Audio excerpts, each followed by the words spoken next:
So the quarterfinals have been decided, and to discuss what could happen, some of the potential mouth-watering clashes over here, got Jerry Armstrong and Paul Parker joining me. The first clash, though, Jerry, really that you got to talk about is Netherlands and Brazil, two teams that have just been almost perfect. Two teams that could possibly win the World Cup, two teams that a lot of people have favoured. Unfortunately, they're meeting in the quarter-final stages, and one of them's going to have to go out. I love the way the Dutch play. There's some quality players, got a lot of striking players like Wesley Sneijder, who's been in great form, Arjen Robben, who's also been scoring goals, and Van Persie. But I just feel that the Brazilians, who are favourites at the moment, have the edge in that one, and I would fancy them to go through. Well, they really did turn it around as far as the round of 16 was concerned. The other one, Paul, that might be tough to call, Argentina and Germany.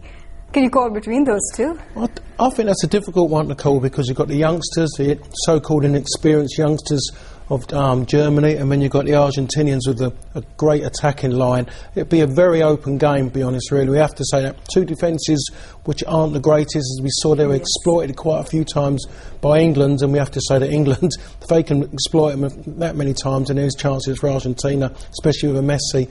So that's a difficult one to call, but I have to say goals are going to figure highly in that. Well, that certainly should be the case. Look, the two other clashes, you've got Uruguay up against Ghana, and then Paraguay up against Spain. Does that seem a little more one-sided to you there, Jerry? Paraguay and Spain will be good. I just think that Paraguay struggle to score goals, whereas Spain have got fantastic attacking players. We've already seen that when they played against Portugal. Dominate possession, great players in midfield. I really do strongly fancy Spain to beat Paraguay in that one.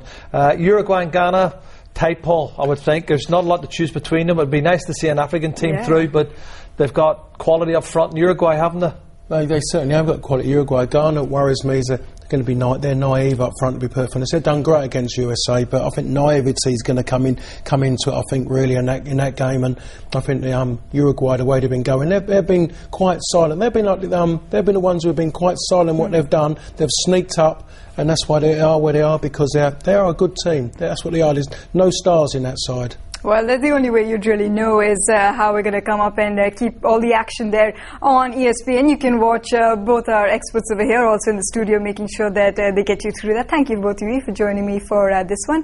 Keep your eye on for some more updates and previews and reviews. We'll see you then. Bye-bye for now.